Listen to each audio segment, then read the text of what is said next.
Okay, it's 12:02. I think we can get started. Good afternoon, everybody. Thank you so much for joining us for the Plastic Free July webinar that we're having today. My name is Adrienne Esposito. I'm the Executive Director of Citizens Campaign for the Environment. I'm joined today by my colleagues in the Long Island Sound Coastal Watershed Network, which is the Nature Conservancy, and also Save the Sound. And we are delighted to have you. You've been hearing the news, you've been reading the reports. Plastic pollution is now on the forefront of our minds. Apparently, it's also in our bodies. It apparently is in our brain, our hearts, on our tables that we're eating it, and in our waterways, our finfish, and so on. So there's a lot of questions surrounding plastic pollution and what can be done and how to avoid it and what really are the environmental and public health consequences of plastic pollution.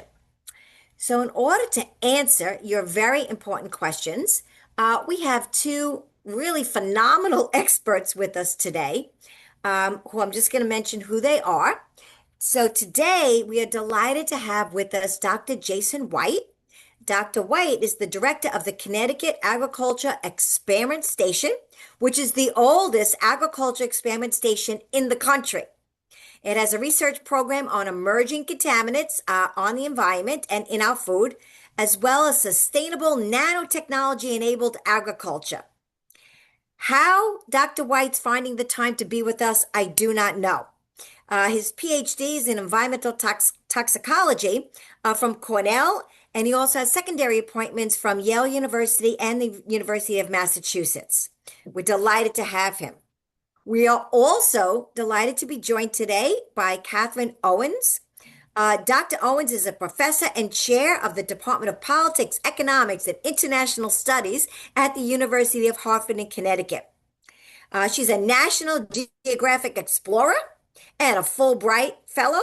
She's an interdisciplinary scholar who merges science, policy, and the arts on the topic of plastic pollution.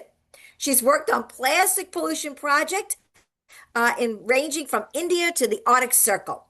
So once again, we're delighted to have both of these speakers participating with us, educating us, and also they'll be available to answer our questions.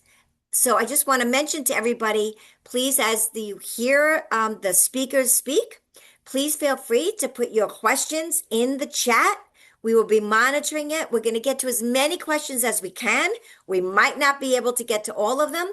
Many of you were sending questions even before this workshop started. So we've also have been looking at those and wading through those as well. So we'll try to do our best, and please bear with us. So let me just say also that this program is a program brought to you by the Clean Water Network, which, as I mentioned, is a partnership between Citizens Campaign for the Environment, the Nature Conservancy, and Save the Sound. We've also have engaged over 600 plus municipalities, nonprofit organizations, agencies, scientists, and others in this project. And we've had 15 events so far, and we're delighted that you can join us for this one, and we're looking forward to it. Next slide. Melissa, why don't you answer people's questions? So many of the questions that we got from all of you is, how do I limit plastic pollution and my plastic use? And Melissa's going to give you a couple of very easy answers. These are not the only answers. We know it's not going to solve the world's problems with plastic, but everybody is empowered to make a change, and everybody can make a change. Thanks, Adrienne. Hi, everyone. Thanks for joining us today. We're really excited to have you here to learn about how to limit plastic use in your lives and how to solve this problem for the Long Island Sound watershed. So when you registered, you might have answered a question in the registration, and that was, how do you limit plastic use in your daily life? We got amazing answers. We got some really unique ones, but there were also really themes that popped out in these answers. So overwhelmingly, we are using reusable items, from water bottles to mugs, coffee cups, straws, utensils, and that's really inspiring. One of the easiest ways to limit your impact on the environment is to switch to reusable things. And so it's encouraging to see that so many of you are already doing it. And you might look at this word cloud and get some ideas for other ways that you can be limiting plastic use in your life. Um, Things such as being a mindful consumer, choosing the products that you buy with care, maybe buying something in a a glass bottle rather than a plastic bottle. Um, and so there are so many ways to be a mindful consumer, choosing which companies that you purchase from, and then down to the individual products. And then just in general, being aware of your environment, getting involved in your community, participating in shoreline cleanups is a great way to get out in the environment and physically remove plastic from the environment. So I hope that these answers inspire you. Thank you to everyone who responded. This is really great for us to see how everyone is getting involved and reducing plastic use in their lives. And I'm going to pass it off to our speakers Well, and back to I'm gonna, Adrian. yeah, okay. Okay. So my 2 cents is for everyone, it's the summer. Please, please, if you can do one thing, do not leave any kind of a plastic water bottle in your car and let it heat up and then cool down and then drink the water. Do not do that. That's my public service announcement for today. Okay, next slide. We'd like to introduce today, as I said, our wonderful first speaker is going to be Dr. Jason White. Jason, you are up. Thank you. Let me share my screen.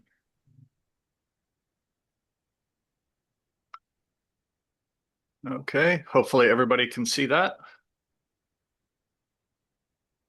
Yes. Okay, as noted, I'm the director of the Connecticut Agricultural Experiment Station, and wanted to quickly cover some of the work we've been doing on plastics in the environment. The Connecticut Agricultural Experiment Station is a kind of a state-run research laboratory. There's about 110 of us that work here, and about a dozen or so are working on different aspects of emerging contaminants, which obviously includes plastics.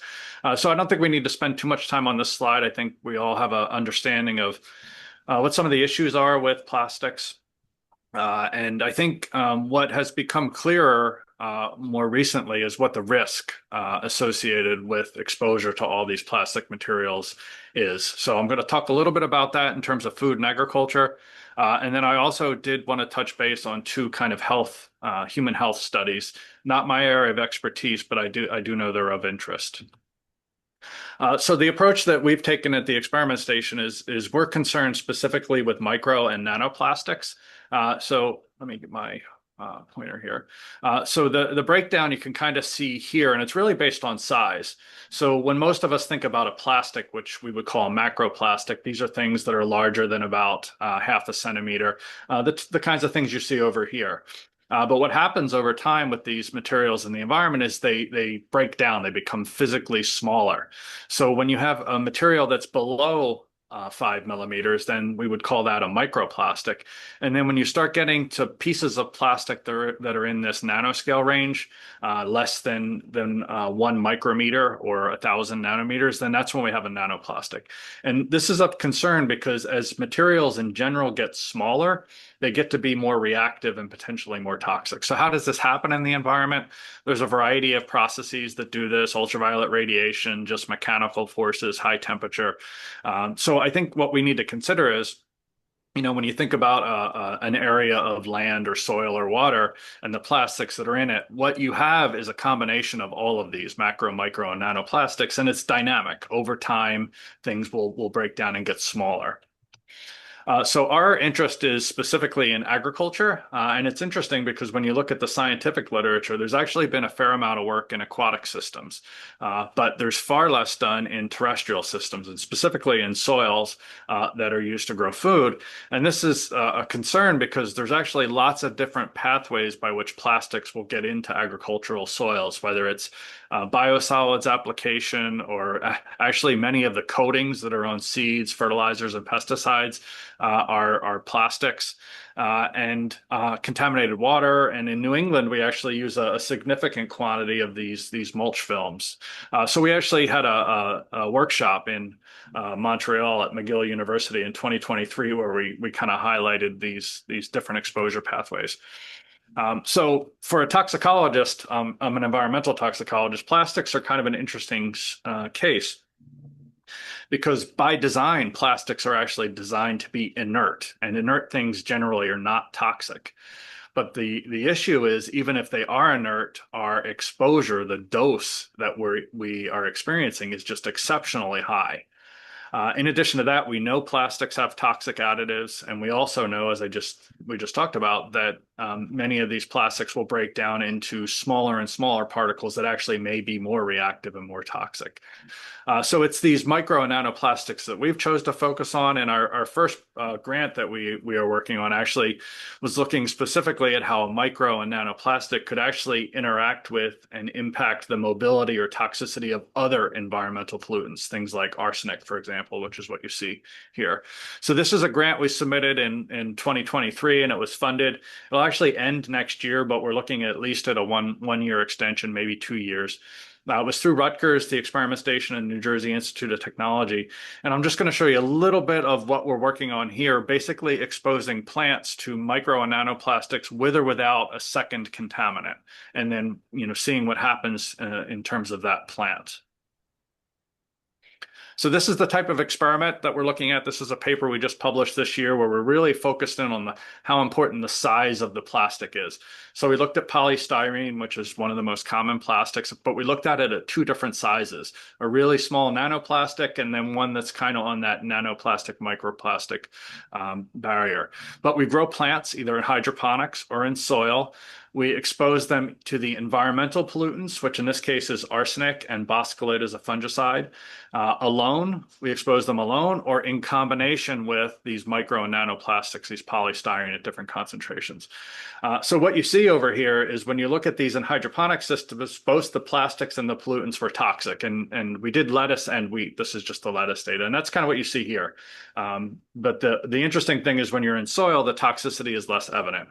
But what was really important from this work is what we showed with when you had a co-exposure with both the polystyrene, the plastic, and arsenic. And that's what you kind of see over here. So when you have this nanoplastic with the arsenic, you actually end up getting significantly more arsenic moving into the plant.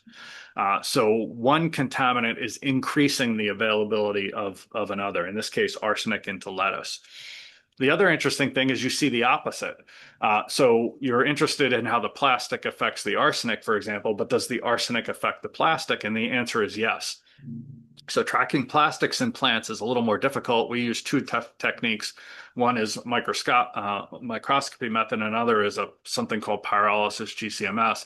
But the key point here is that in the presence of both arsenic and boscolid, what you actually see is that the nanoplastic, this nanoscale polystyrene, actually increases as well. So this is the amount of the nanoplastic in the lettuce when it was just the plastic exposure alone. But when arsenic was in there, you had a dramatic increase. So the two contaminants are interacting with each other and increasing, the risk to our food supply. So this is another experiment that we were looking at. This one we haven't published it yet, but we're looking at weathering. So obviously we know when a plastic sits out in the environment over time, it gets smaller. We already talked about that. But the other thing that happens is its chemistry changes. The surface changes as it ages or weathers. And much of the scientific literature kind of ignores that point. So we wanted to look at a different plastic, polyvinyl chloride, but we wanted to see how important this weathering or aging process is. So we also expanded our list of contaminants. We're looking at arsenic, chromium, lead, boscolid, and we added in PFAS as well. But the same exact setup as before. So you're exposing a plant to the environmental contaminant alone or in the presence of the plastic. So what you see over here, this is the total amount in the lettuce for arsenic, for chromium, and for lead. And what you see, this first bar, in each case, this is just the pollutants by themselves.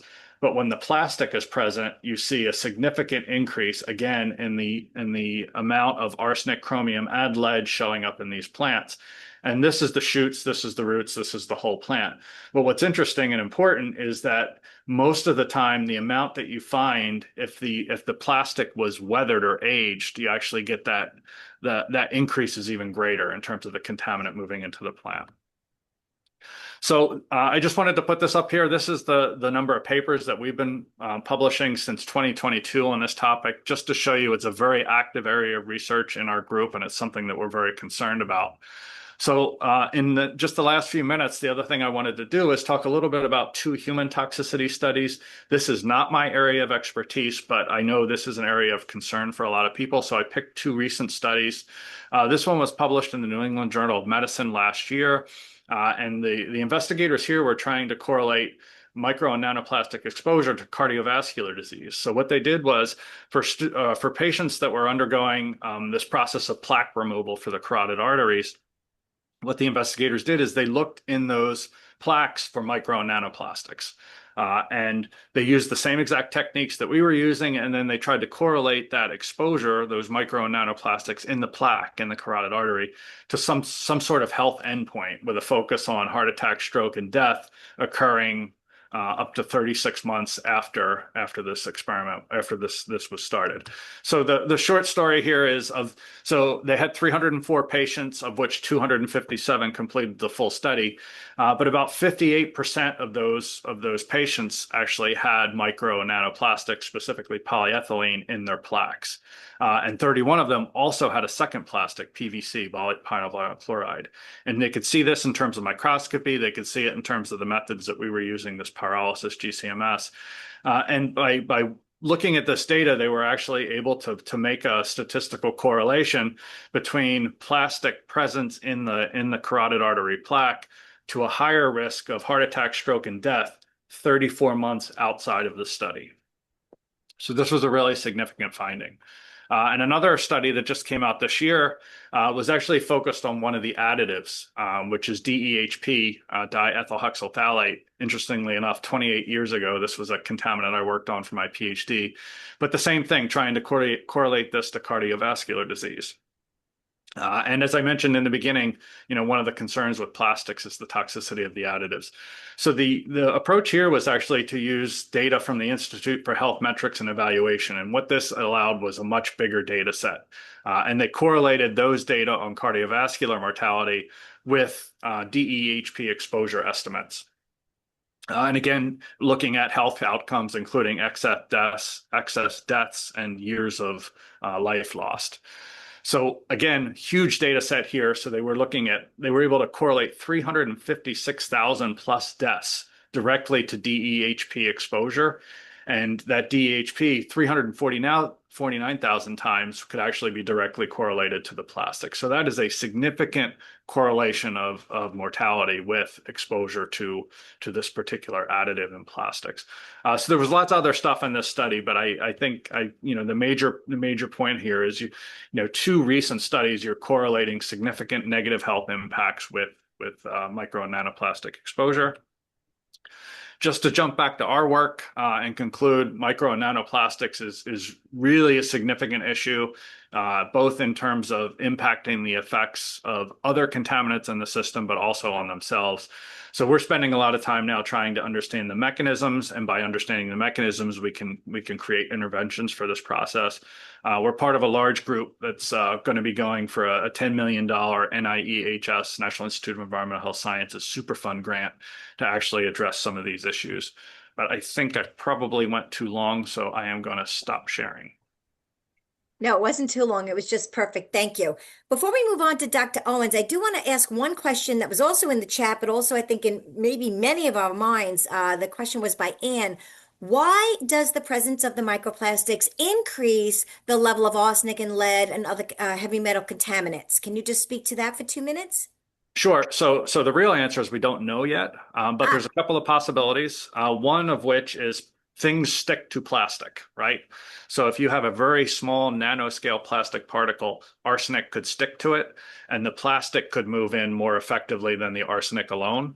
The other thing that can happen is these plastics have plasticizers, which are toxic. They could damage the plant roots and make the plant roots basically more leaky. So things are more effective at getting in because the plant itself has been damaged. It's probably one of those two mechanisms, and we need to tease that out. Okay, thank you so very much. Okay, there's lots of questions popping in the chat. Everyone, please don't forget, put your questions in the chat so we can get to them. But we're going to move on to our next speaker and our final speaker. We're very excited, as I said earlier, to have Dr. Katharine Owens with us. Dr. Owens is coming to us as a professor and chair of the Department of Politics, Economics, and International Studies at the University of Hartford. Dr. Owens, the floor is yours. Thank you so much. You can see my slides, yes? Yeah, I see nods. All right. Yes, yes. So thank you so much for having me. I'm going to jump right in. I've been researching water policy for about the last 20 years and plastic pollution for about a decade. And this chart just very briefly shows global plastic production over time. And you can see it has increased greatly. You probably already know that. In the 1950s, we were producing about 5 million tons per year. And now it's upward of 400 million tons each year. And when you read the materials put forward by the plastics industry, they make it clear that their goal is to increase this number each year. And because you're I assume, very well-informed group, you know that recycling is complicated. 95% of plastic packaging globally is not recycled, and 90.5% of all plastic ever made has never been recycled. And that's because these materials were not designed to be recycled.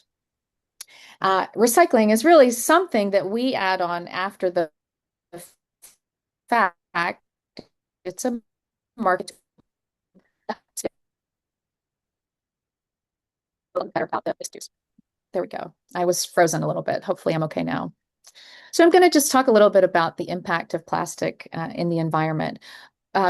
Plastic's a very useful resource. We know that, but some of the things that make it useful can also make it problematic in the environment. Plastics don't break down quickly, taking from decades to centuries to break down. As Dr. White was pointing out, they degrade, they just don't biodegrade. And so as they break into smaller and smaller components, the chemicals embedded in that material seep out into our soils or oceans. Plastic debris costs an incredible amount of money to clean up, and those costs are most frequently borne by we, the people, by taxpayers, because it is government at every level that is usually working to clean up our environment, our parks, our shorelines, etc. Most plastics are still made from virgin fossil fuels because that's the cheapest and easiest way to make plastic. But at every stage in its life, plastic worsens the issue of climate change. But I'm going to focus, because of the focus of my project, I'm going to talk about the impact on wildlife a little bit more. And to do that, I'm going to share the story of Lord Howe Island, which is off the coast of Australia. It's a place that about 500 people and 44,000 shearwaters call home. And there's a researcher named Jen Lavers who's been doing work there for about 20 years. And she said that when they first started trying to understand what birds there were ingesting, they would do sampling, and they would find on average about 75% of the samples they took, those birds had 5 to 10 pieces of plastic in their stomachs. Over time, this has increased so that all of the birds that they're encountering have more than 50 pieces of plastic in their stomachs. And they have a record winner every year. And this year's record winner was an 80-day-old chick with more than 700 pieces of plastic in its stomach. So this made the news recently because when they have audio files where when they pick up those birds to test them, you can hear the plastic crunching from outside of their bodies because their stomachs are so full. Now, even if it's not at that level, which is definitely not good. Those animals are not surviving with 700 pieces of plastic in their stomachs. But even if it's far less, what's happening is that it's taking up literal space in their stomachs in a way that makes it impossible for them to take in the calories they need to grow and thrive, and for birds, fledge. The other issue for wildlife is that of entanglement. And this is an Australian fur seal that unfortunately did not survive its encounter with this pretty small piece of twine. They taxidermied the results to use it as a teaching tool down at Phillips Island Nature Park in Victoria, Australia. But again, what's important to understand is even if an entanglement doesn't kill the animal, it can make them sick. It can make them less able to compete. It can make them more open to predation. And so it can have a significant impact on their lives. So what we know about the different species that are affected by entanglement and ingestion comes from researchers who have just gone through all of the literature and gleaned from it records of entanglement, ingestion, or both. And the first person to do that in 1997, David Laced, at that time, found that more than 250 different species were affected. And other researchers who updated that work in 2015 found that by that time, the number had more than doubled. So even though this is dire, I want you to keep in mind that researchers believe this is a problem that we can solve if we actually address the root of the problem, right? Which is this graph of just the extreme amount of plastics that we're producing every year. So having read this literature, I applied for funding from NOAA in 2016. And the idea behind that project is that I would take my University of Hartford students down to Hammonasset at Meigs Point, and we would collect debris, try to understand what this big global problem looks like in our backyard, analyze what we found, and share the results with politicians. So we did that, and in just a couple of hours on Meigs Point, we found over 1,600 individual pieces of debris. It was overwhelmingly comprised of plastic. And when we analyzed it, we found it was what we would call municipal waste. It was the kinds of things that you would recognize, like cigarette butts and water bottles. So based on that work, I applied for funding from the Fulbright Foundation to go and live in Thiruvananthapuram, India with my family for 6 months in 2019. And I just replicated that project. We went out into to coastlines, we collected debris, we analyzed what we found and shared the results with politicians. And the story was very much the same. Overwhelmingly, what we were finding was comprised of plastic, and it was municipal waste. And with support from the National Geographic Society, I was able to bring together these 33 scholars from around India to come down to Kerala to learn the methods so that we could replicate that project even more. But the take-home message is that every collection we did had similar results, which was no matter how much plastic we were finding, it was how much material we were finding, it was overwhelmingly made of plastic, and it was municipal waste. So some of those researchers were able to return to their communities and collect debris across India, which led to more than 33,000 individual pieces of debris being picked up, which was fantastic. And then a little something called the pandemic happened, and all of this blew up, and not in the good way. And as I was stuck at home in distress, really, I started thinking about the story we tell about plastic pollution. It's very common in the scientific literature for researchers to say things like, these are the 10 worst polluting countries in the world, or these are the 10 dirtiest rivers in the world. And they are always talking about the developing world, and most frequently about South Asia and Southeast Asia. And I've had, basically like a minute's worth of experience in one South Asian country. But that characterization doesn't match with my own experiences, because I know that our friends and colleagues and neighbors in India, go to the store and do exactly what my family does when we go to the store, which is, even if we care about this problem a lot, even if we go into the grocery store with a canvas bag, almost everything in there is wrapped in plastic. And so I thought it doesn't make a lot of sense that we're presenting as if we in the United States have solved this problem, because we have not solved this problem. We're just much better at hiding that problem. And so using my arts background, I decided that I wanted to try to tell what I believe is a more honest story about the way people like me interact with plastic pollution. So I wanted to reflect basically my own experiences. And to do that, I decided to create life-size portraits of the different species for which we have records of both entanglement and ingestion. And I do this by hand sewing those unrecyclable film plastics onto canvas to create the portraits. Now they're all life-size, and I'll share just a few of them with you so you can kind of get a sense of the project or feel for the work that I'm doing.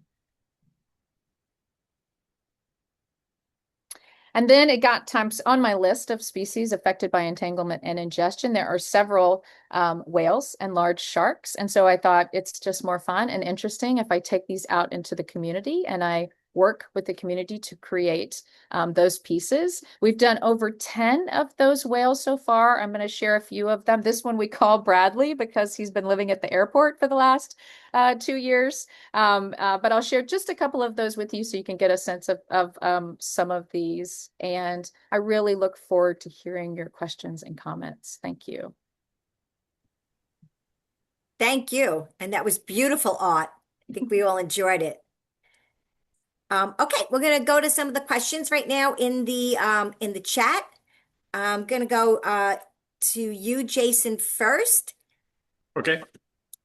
Because there was a question. Oh, yes. Does the plastic affect the ability for the plants to survive, or does it affect the way they grow or the rate of growth? Is there any, I don't know, maybe you haven't even studied this, but have you seen any correlation between microplastics and plants' ability to grow? Generally not. I mean, in the laboratory, we can expose a plant, lettuce, wheat, zucchini, whatever, to a concentration of a plastic that will cause toxicity to the plant, will make it not grow well.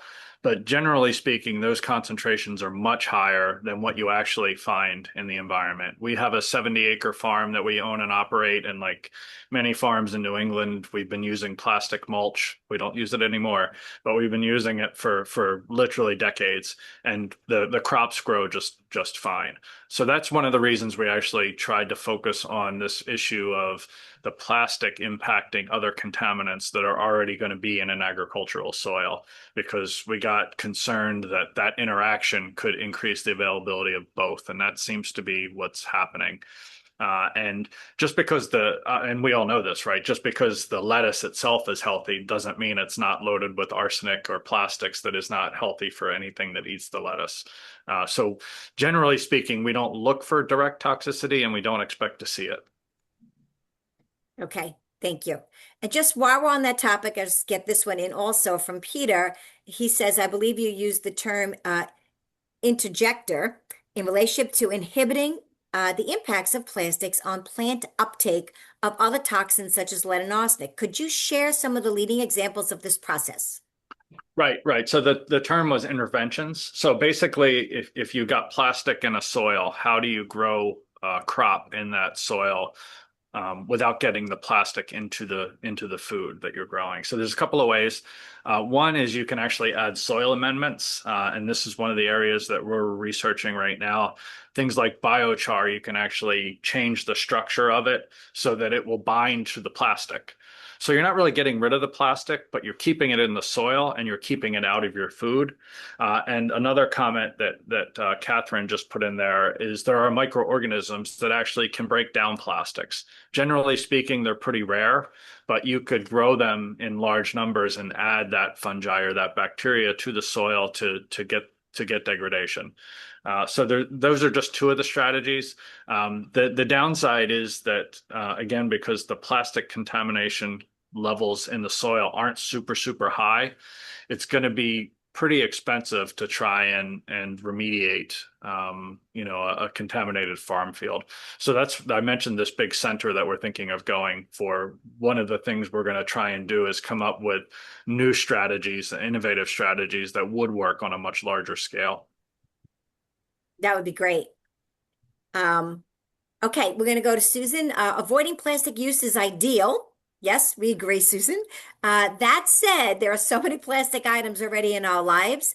What's the safest way to dispose of the existing plastic items, especially those that are not recycled by our municipalities? And for those of you who don't know, each municipality, unfortunately, has a different recycling process. I know here on Long Island, some of them take numbers 1 through 7. Some of them only take numbers 6 and 7. Some only take numbers 1, 5, and 7. It's ridiculous, actually. So I just want to go to our presenters and see if you have any recommended ways to recycle materials that you think is the best way to manage our waste stream, our plastic waste stream. I'm going to let Professor Owens answer that question first. You are so generous. I don't think we have a lot of great options, honestly. I mean, that now they say, we used to say reduce, reuse, recycle. Now they say refuse, reduce, reuse, recycle. But we all know, right, that there are items that we can't avoid and they are not recyclable. When I give presentations, I usually try to encourage people to talk to the people who make things and ask them to package them or to make them differently. Um, and then do things like we have refill stores in my town, in Middletown, options like that might allow us to avoid especially single-use plastics. But they're all around us, and until the people who make things change, it's going to be a difficult problem for us. Okay. And where is the plastic dump in the Pacific Ocean? Asked Bruce. The gyres there are 5 gyres around the world. It's relatively near the Midway Islands. It's larger than the state of Texas, and it's a place just because of currents where debris has always accumulated. But now that because that debris is mostly plastic, it hangs around for decades. Okay. Deb is asking about clean fill in mulch. I don't know if this is for this seminar. How can we get government to be more engaged in enforcing the clean fill, mulch, etc.? I don't know if that's probably not in your area. Okay, let's go down here. So in these gyres, is there a way of tracking the origin of plastic pollution? Seems like a long shot, but curious if we could track the origins of the plastic, then, we could hopefully address more of the root cause. I mean, the material that's been in the gyres, some of it has been there for decades. So we've sort of passed the point of being able to. There are people who do cleanups and they look at labeling and stuff like that to try to understand where things have come from. And I know some other National Geographic explorers have done projects in India where they tag material in the Ganges and see where it goes so they can better understand the patterns of the way things move around the world. But in terms of the gyres, I think it's sort of like past that point. I mean, what we can do now is try to prevent more material from going out there. Yes. Okay, Anna from Holbrook is saying she's just back from France. I wish I could say that. There, the Starbucks use totally recyclable cups and lids. And why isn't that happening in the United States? I mean, I think it's because we don't demand more and our policy isn't reflecting that. Someone brings me Kit Kat wrappers from Japan, where the bags of Kit Kats are in paper, not in plastic. So I think talking, it's all about our policies and also what our manufacturers, think we want. And right now, plastic is seen as hygienic, right, and durable, and so that's the default. And I'll feel free to add to that. It's also about lobbying ability. As someone who lobbies in Albany, we'll be in DC next week. Industry and businesses are very intense in their lobbying. They don't want to change unless they feel that they can make a profit with that change. So part of it is laws work. When we make legislation and we incentivize or mandate that an industry change, they do change and they will change, but those laws have to get passed. And we know from here in New York, particularly, and also from Connecticut, to reduce plastic and paper packaging materials, which is fought tooth and nail by every industry on the planet when the bill comes up. We know that their lobbying is effective. They spend a lot of money working against these environmental bills. That's the harsh truth. I think it was reported this year against the packaging reduction bill, which a lot of us worked so hard on for 7 years in a row. It passed the Senate this year. It had enough votes in the Assembly. The Speaker of the Assembly held the bill. And then the news report comes out that the Business Council spent like almost $250 million in their lobbying efforts. So, of course, there's a correlation between the amount spent opposing a bill and the fact the bill doesn't come up for a vote. And in fact, I'm going to do a little commercial message here. If you want to get involved in that campaign next year, please shoot me an email, putting my email in the chat, and we can make you part of our citizens, you know, activated citizens registry when we need calls and emails to go to elected officials at key times in the campaign. It'd be great to add your voice to that. That would be wonderful. So please feel free to do that. Okay. Now I'm a coordinator. This is from John. I'm a coordinator for the K through 12 Marine Science program in Norwalk, Connecticut. How can I get my students and teachers involved in reducing plastic pollution? Are there any local established programs we can partner with or any grants available to support K through 12 students in plastic pollution reduction? And also, we may want to have Peter chime in with that after our speakers go. I do know the Connecticut Department of Energy and Environmental Conservation does have a plastics program. I'm not sure of the specifics of it. I also know that they do have community outreach as a primary core of their mission. They may or may not have small grants available, so that would be one place to check. My institution, we're more research based, but also public outreach is a part of what we do. We have a range of speakers that can come to you, or you can bring your students here for a visit and we can give a tour, do things like that. Great. Peter, do you have anything you want to throw in there? You put me on the spot there, Adrian. Well, I know you guys do a lot of schoolwork, so Yeah, we do a fair amount. Yeah. John and I believe, met actually at the Long Island Sound Coastal Watershed Summit. So let's follow up maybe, and anyone else that's interested, you can follow up directly with me. We do a lot of beach cleanups and quantification of pollutants on beaches, and plastics included, and that might be a good opportunity for the students to get involved with, but happy to look at other options as well. I'll drop my email in the chat, name and email. And oh, sorry, go ahead. I was just going to say that I also Zoom into schools and visit schools almost on a weekly basis year round. So, and also bring the whale I'm working on to schools to have people to participate in that as well. Oh, good to know that. Okay, Jason, what are the type of soil amendments are recommended and what kind of mulch would you recommend, being an agricultural expert? Well, I recommended for plant growth or recommended to kind of keep plastics out of plants? No, Susan's question just says are recommended. Let's say recommended to keep plastics out of your plants. We'll start with that. So that is a brand new area of research.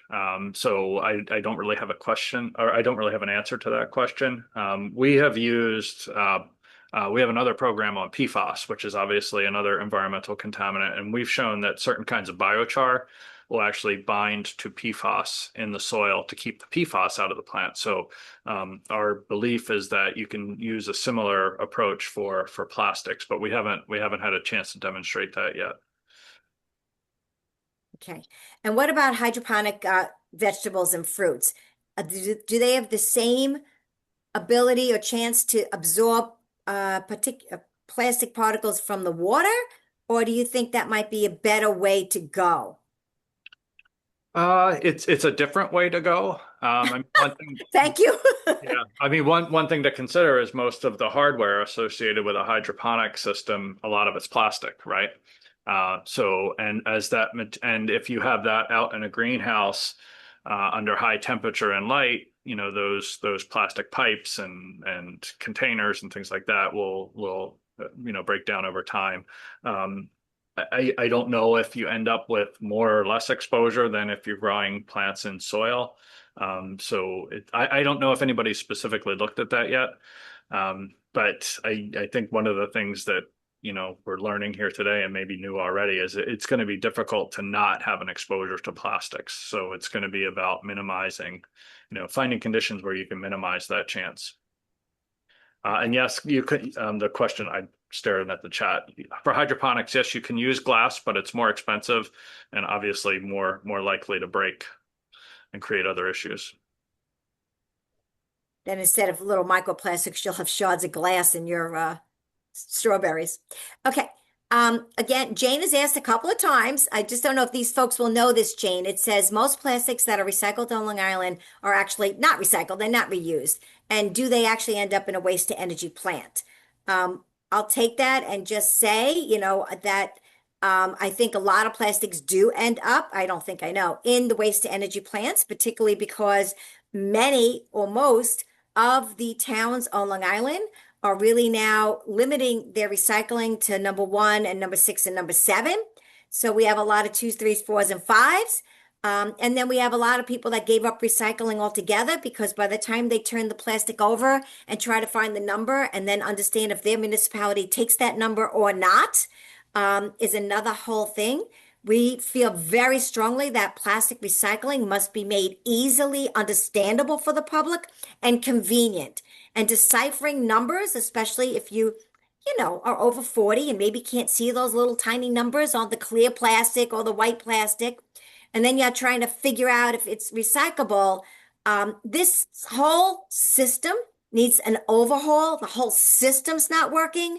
And yes, to answer your question, not all the material, but a lot of the material ends up in a waste to energy plant. Okay, I really love Amanda's question.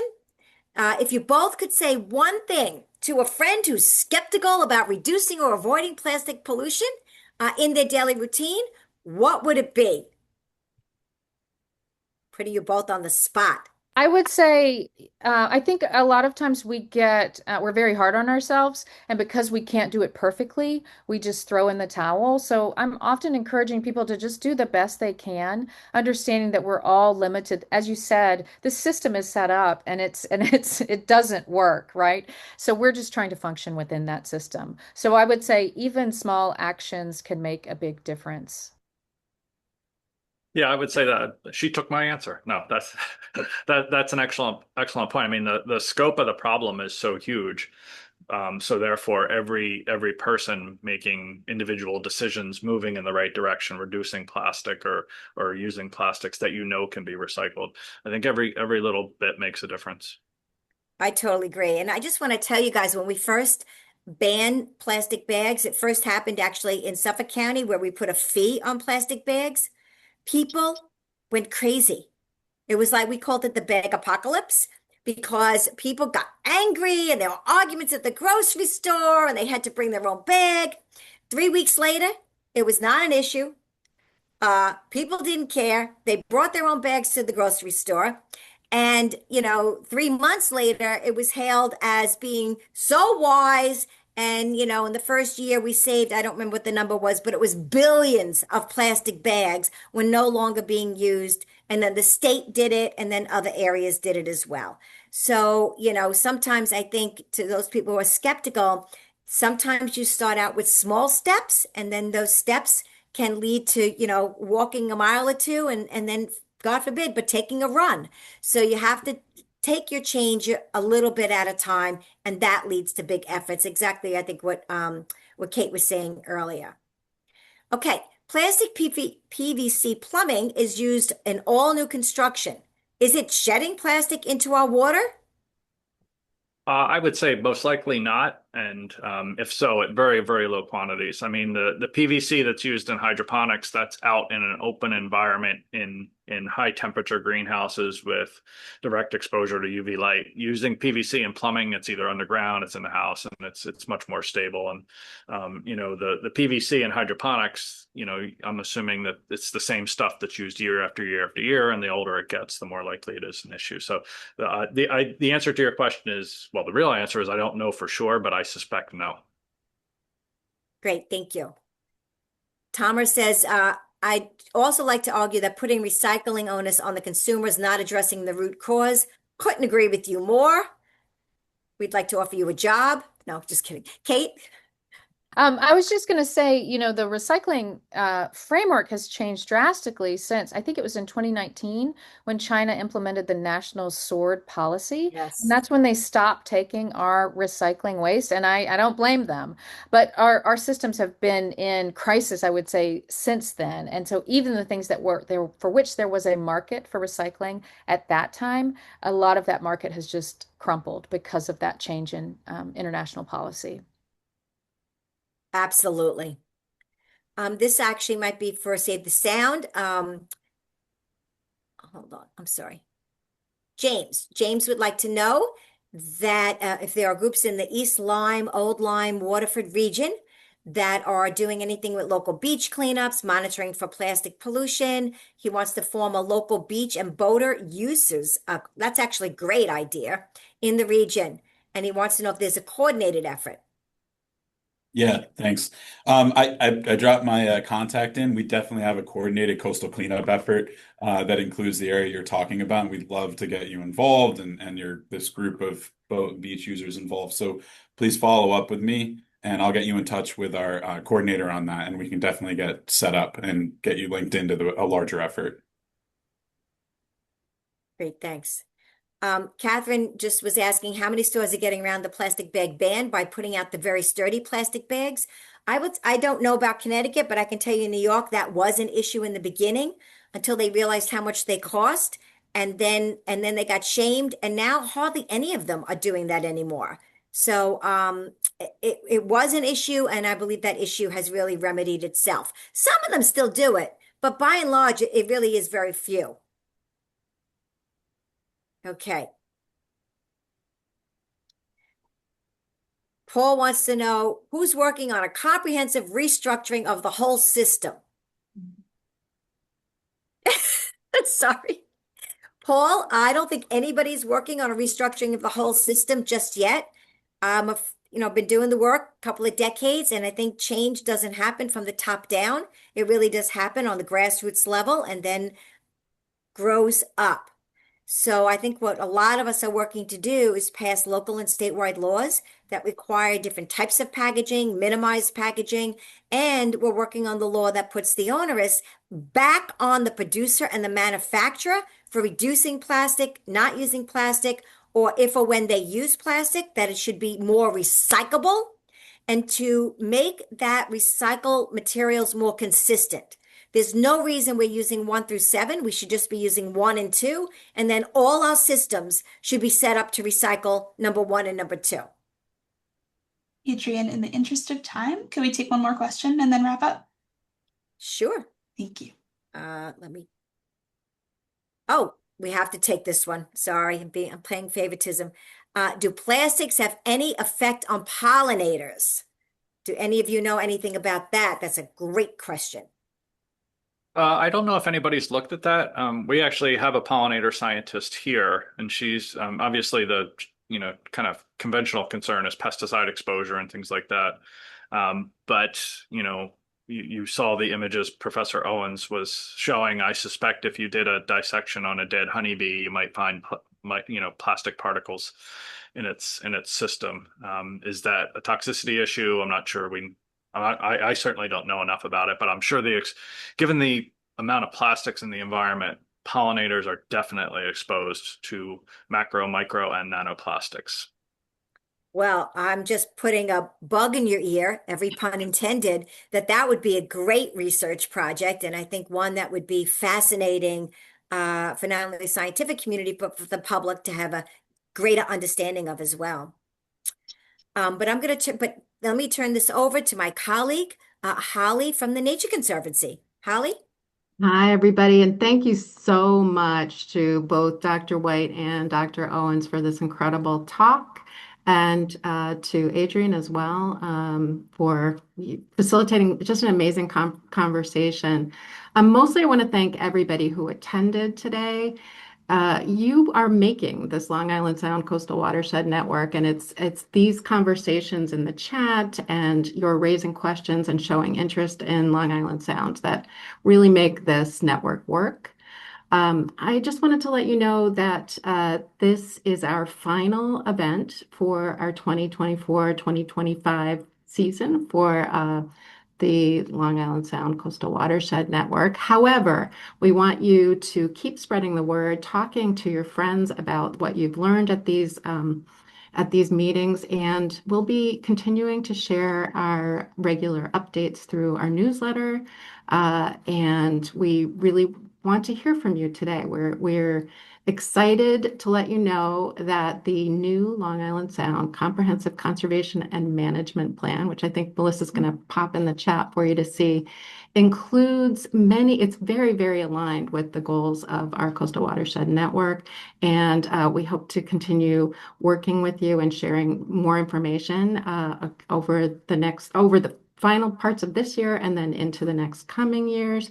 And there should be a link in the chat for you to fill out or a poll coming up for you to fill out. We really appreciate your sharing information about what you learned and what information you'd like to find, what you'd like to hear about in the future. So thank you all so much for attending, and make sure you're sharing and spreading the word about the network and Long Island Sound.